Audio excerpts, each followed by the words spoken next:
There are players that break out each and every NFL season, and 2024 will be no different. Players that broke out during the 2023 season include guys like Jordan Love, Nico Collins, Jermaine Johnson, and Trey McBride. There were plenty of rookies that had great years too, like CJ Stroud, Puka Nacua, Jahmyr Gibbs, and you get the point. And there will be several guys that break out in 2024. Whether it's a player stepping into a role left by a former teammate who left in free agency, or having a guy ahead of them on the depth chart get traded this offseason, there will be several new big-name players by season's end, and we will break down a handful of them in today's video. A quick note before we get started is I wanted to include Jets receiver Garrett Wilson in today's video because I think the sky is the limit for him with a healthy Aaron Rodgers, considering he's had back-to-back 1,000-yard seasons with poor quarterback play.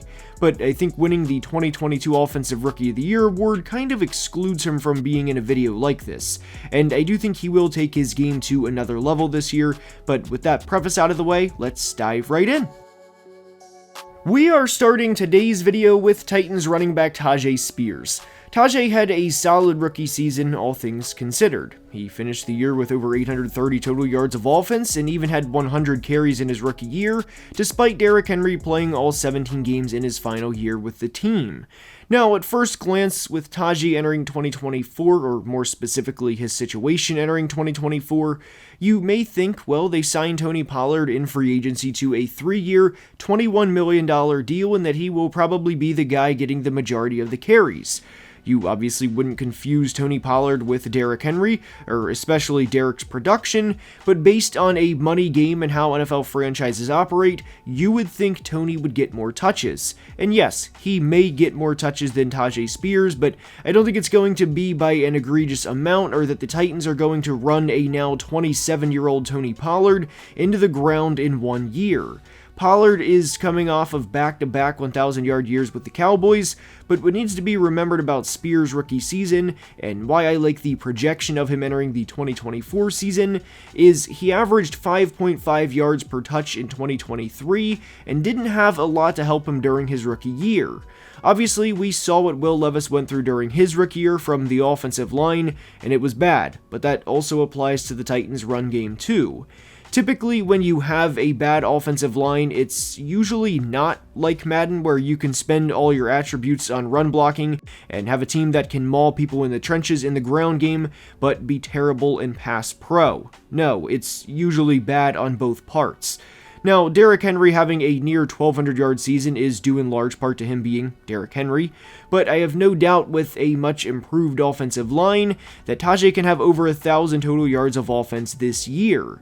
One thing that will also benefit Tajay entering 2024 is the improved receiving play the Titans will have this year. Now, I have said before that I have questions about the Titans' long-term vision at the receiver position, as all three of their guys in DeAndre Hopkins, Calvin Ridley, and Tyler Boyd are getting older, but for 2024 specifically, they will be an upgrade for what they had last year. And at times, opposing defenses would play a lot of cover 1 or even cover 0, and basically dare the Titans receivers to get open, which didn't happen a lot of the time outside of DeAndre, and either force Derrick Henry to make an insane play out of the backfield, or Will Levis to fit a ball into an impossible window. By having these guys on the roster now, those days are gone. And not only will Will Levis be a beneficiary of using all 53 yards across the field to give the offense an actual chance this year, but so will Taj Spears.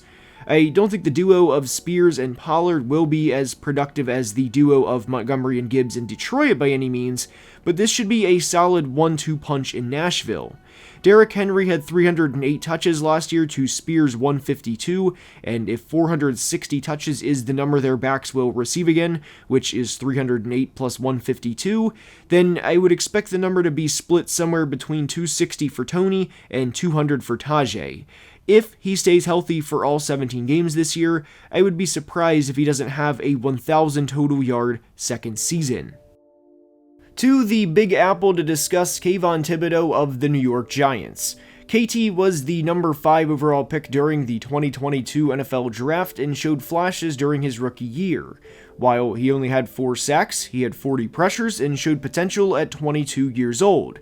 And when you are in a defense with a physically dominant guy like Dexter Lawrence, like Kayvon is, it's pretty easy to project him being a good player for the next several years. Now, I have voiced my concern with Kayvon before, and I have brought up how the 11.5 sacks he had in 2023 weren't the same from an impact standpoint as Lions pass rusher Aiden Hutchinson also having 11.5 sacks last year, and the pressure numbers showed that. Hutch had over 100 pressures during the 2023 season, while Kayvon had 43. But there's a few reasons why I think Thibodeau can improve in 2024, and why I think we can see him take the next step as a player, and hopefully be a good starter for the Giants for years to come. The first, of course, is the situation, and when you look at the 2023 Giants and you look at where they finished in points allowed per game as a defense, which was 26th by the way, you probably start to think, well, how good of a situation can it really be? Which is completely valid. But the Giants allowed 89 points to the Cowboys in the 2 games they played last year, and if you take away 2 clear outliers, meaning the only 2 games they allowed 40 or more points in all of 2023, that 23.9 points allowed per game goes down to just 21.2 points per game, which would have had them between the Jets and Browns for around the 12th best points allowed per game. Those 2 outliers game make up nearly a field goal allowed per game difference. Now, I know you can do this with every team, especially the Broncos, who allowed 70 in a single game, but why we bring this up is the Giants were in a lot of games last year. It didn't help from a media narrative that they played at San Francisco on a Thursday night game for the nation to see, and a game they would lose by 18 points, and it was only an 8-point game entering the 4th quarter by the way. But we bring all of this up with KT because the Giants are going to be in a lot of games in 2024. They're not going to be pushovers and finish with a 2-15 record. Hell, they didn't do this last year with a worse roster. And now they also have Brian Burns on the other side to aid with the pass rush. And from a situational standpoint, there's never been a better time for Kayvon Thibodeau to break out than this year, and there won't be. He'll turn 24 in December, and he's entering the point in his career where it's put up or shut up time. Now, I don't think KT is going to be a 15-sack player and have 80 pressures and become a second-team All-Pro, but I think he will be better in 2024 than he was in 2023. I really do think the Giants' defense is one of the more underrated units in all of football, and with them, it absolutely starts with the front 7. We often hear about quarterbacks being set up for success and then point to a team like the Bengals, for example, but with Dexter Lawrence on the interior and a multiple-time Pro Bowler on the exterior in Brian Burns, this is as close to a situation like that as you're ever going to have. And when push comes to shove, I think Kayvon Thibodeau will have a breakout year this year. To Western New York to discuss Khalil Shakir of the Buffalo Bills. I like Khalil Shakir a lot entering the 2024 season for a few different reasons. The first, of course, is, at least for Khalil's personal development as an NFL player, both Stefon Diggs and Gabe Davis are gone, and whatever you think of those 2 players at this point, whether Stefon is washed, or Gabe was never really that good to begin with, or whatever the case may be, they combined for 241 targets last year. It's understandable to get caught up in the Keon Coleman hype and to think Keon will have a good rookie year, and it makes sense. Great quarterback plus a good receiving prospect drafted early should, in theory, equal a successful rookie season and a good NFL player, but Keon's not going to get 180 targets in year 1. And this is where Khalil Shakir comes in. Whether you know this or not, Khalil actually had 536 yards over the course of the final 10 games of the 2023 regular season, which included 3 90-plus yard games down the stretch. Now, what needs to be remembered when discussing Khalil Shakir as a breakout player is what he can be as a player and what he will not be as a player.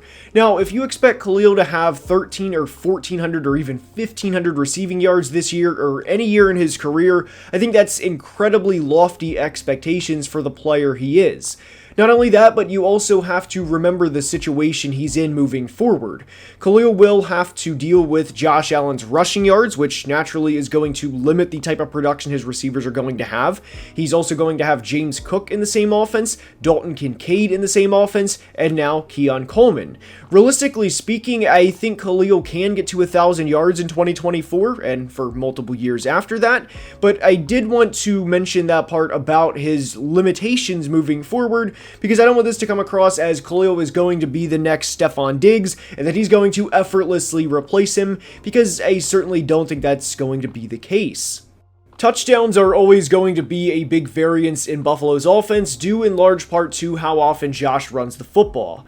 Josh had 15 rushing touchdowns during the 2023 season, and while that was obviously a career high for him, I think that will prove to be an outlier over the course of his career, and I don't think he will have quite that many this year. And I would also be shocked if Khalil Shakir and Dalton Kincaid combined for just 4 receiving touchdowns, which is what they had last year. Now, what needs to be remembered is Buffalo had a top 10 scoring offense in 2023, and that was with not a lot of production, at least from a touchdown standpoint, from both Shakir and Kincaid. I'm not going to give an official prediction in terms of what I think Khalil Shakir will have touchdown-wise this year, because he could have 11, and if I predicted 3, the numbers would be way off, and again, it's going to be affected by how often Josh runs the football in the red zone, but I do think Khalil will be around the 75 reception and around 1,000 to 1,100 yards in 2024, and I think he will prove to be a player that Buffalo wants to keep around for the long run, and it's going to start with a breakout year this year. Now, from Buffalo to Kansas City, we go to discuss Chiefs linebacker Leo Chenal. Leo played sparingly in his rookie year defensively and took on an increased role in his second season. He was a late third-round pick back in 2022 for the Chiefs and has gotten better as time's gone on. When Leo came out of Wisconsin back in 2022, he tested very well in the pre-draft process as he finished in the 85th percentile in the 10-yard split, 90th percentile in the 40-yard dash, 96th percentile in the vertical, and 94th percentile in the broad jump. Now, the prerequisite for playing linebacker is not just being a great athlete or being good in the Underwear Olympics 2 months before the draft. Leo is obviously a great athlete, but not only is he a great athlete, he is very instinctual as a player, and it showed during his time at Wisconsin, and it showed during the 2023 playoff run this past year. We will break down more of the Chiefs' depth chart and what to expect from certain players during the 2024 team previews, but there was a reason the Chiefs were completely fine with letting Willie Gay leave in free agency, and Willie was a player who started 47 games over the past 4 years after being a second-round pick back in 2020. Leo is also a bit of a throwback player in the sense of him being a thumper as a linebacker, and we mentioned his percentiles in all of the pre-draft measurements, and while yes, those are impressive numbers, Leo also benched 225 34 times. 34.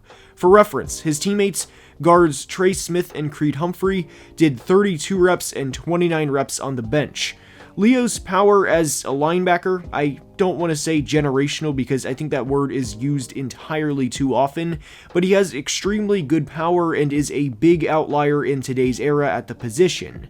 Not only that, but like we discussed with Kayvon Thibodeau of the Giants, Leo is in a great situation for him to succeed in not just 2024, but for years beyond too. The Chiefs dynasty hasn't happened strictly because of Patrick Mahomes, Andy Reid, and Travis Kelce. This dynasty has happened due in large part to the defense. The 2022 Chiefs draft class alone netted them Trent McDuffie, George Karlaftis, Leo Chenal, and Brian Cook, and technically, yes, Isaiah Pacheco too. And all of those guys are currently on their rookie contracts. McDuffie and Karlaftis have already broke out, and especially McDuffie, but I think Leo is next in line, and I think there is a very good chance he will be a Pro Bowler, or very close to it, by the end of this year. There's also a very good chance he would not play in the Pro Bowl by the time the game was actually being played. Trenton Simpson of the Ravens is another player I think is in a good situation to have a good year, as he will replace former Raven Patrick Queen, who is now a member of the Steelers. Simpson will play alongside Roquan Smith and should be a key contributor to the 2024 Ravens defense. Cardinals receiver Michael Wilson should get close to 1,000 yards this year, as he is coming off of a 565-yard rookie season and will receive very favorable matchups in 2024, as he will be the number 3 receiving option behind Marvin Harrison Jr. and Trey McBride. I hope you enjoyed, and if you did, please like and subscribe, as only about 36% of people watching are subscribed and helps the channel tremendously. Until next time, please be safe and have a great day. Love you guys.